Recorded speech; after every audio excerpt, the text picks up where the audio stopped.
நீதியாலும் நேர்மையான அரசியலாலும் வாழும் போதே வரலாறாக இருக்கும் நல்லக்கண் ஐயா அவர்களை மேடை கலைக்கிறோம். காலமே காலமே என்னை எங்கு கொண்டு போகிறாய், மன்னவன் சாகிறான் கைகள் கட்டி பார்க்கிறான். இது எனக்கு கிடைச்ச மிகப்பெரிய கௌரவம், அப்புறம் பெருமை. ஏன்னா உண்மையிலே இந்த மாதிரியான சமூக சிக்கல் நிறைந்த ஒரு சமூகத்தில் எந்த வெறுப்புக்கும் ஆளாகாமல் தொடர்ந்து தன்னுடைய வாழ்நாள் முழுவதும் மக்கள் பணியை ரொம்ப எளிமையாக மக்களுக்கு தேவையானதை இன்றைக்கு வரைக்கும் எந்த விதமான காம்ப்ரமைஸும் இல்லாமல் தொடர்ந்து அரசியல், அதுவும் ஓட்டு அரசியல் அப்படின்னு நுழைஞ்சதுக்கப்புறமும் கூட அந்த அரசியல் சூழலில் கூட தன்னை எந்தவித காம்ப்ரமைஸ்க்கும் உட்படுத்தாமல் நமக்கு முன்னாடி ரொம்ப பெரிய இன்ஸ்பிரேஷனாக இருக்கிற ஐயாவை நம்ம மிகப்பெரிய பெருமைப்படுத்தணும். அந்த பெருமை அப்படின்றது ரொம்ப சாதாரண விஷயம். இவர்கிட்ட நம்ம நிறைய கற்றுக்க வேண்டியது இருக்குது.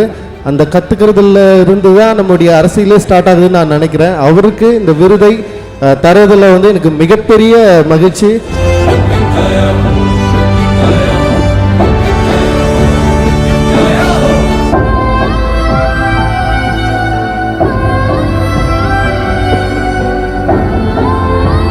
நம்முடைய பெருமைக்குரிய ஐயா நல்லக்கண் அவர்களை பற்றிய சில விவரங்களை இங்கே பகிர்ந்து கொள்வது அவசியம் என்று நான் கருதுகின்றேன். இந்த மேடையிலே நம்முடைய தொகுப்பாளர்கள்லாம் சொன்னார்கள், நெப்போலியன்லேருந்து துவங்கி 15 வயதில் அவர்களெல்லாம் எப்படி அரசியலுக்கும் பொது வாழ்வுக்கும் வந்தார்கள் என்று. இன்று 94 வயதை வருகிற டிசம்பர் மாதத்தில் அடியெடுத்து வைக்க இருக்கின்ற நம்முடைய ஐயா நல்லக்கண் அவர்கள் விடுதலை போராட்டத்தினுடைய தன்னுடைய 15வது வயதிலே அரசியலிலே அடியெடுத்து வைத்தவர். 15 வயதிலே அவர் அடியெடுத்து வைக்கிற போது இந்தியாவினுடைய யுத்த எதிர்ப்புக்கான அந்த பிரச்சாரத்திலே பங்கு பெற்றார். அதற்கு பிறகு அவருடைய வாழ்வினுடைய தொடர்ச்சி கிட்டத்தட்ட ஆரம்ப காலத்தில் விடுதலை போராட்டம், காங்கிரஸ் இயக்கத்தினுடைய உணர்வுகள், இதிலிருந்து கம்யூனிஸ்ட் பேர் இயக்கத்திலே அவர் பங்கு பெற்றார். கம்யூனிஸ்ட் பேர் இயக்கத்திலே பங்கு பெற்ற போது 1948ஆம் ஆண்டிலே கம்யூனிஸ்ட் கட்சி தடை செய்யப்பட்டது. தடை செய்யப்பட்ட போது ஓராண்டு காலம் தலைமறைவு வாழ்க்கை.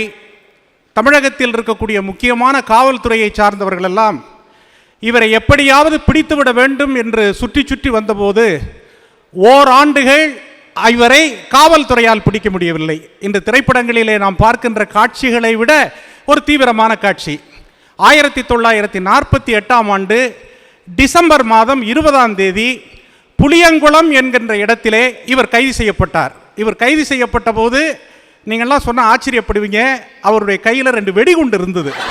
அதை பார்த்த போலீஸ்காரர் அப்போ சொன்னார், இதால் என்னை அடிச்சிருந்தா நான் செத்து போயிருப்பேனே அப்படின்ட்டு கையை கட்டி அவரை கொண்டு வந்தார்கள்.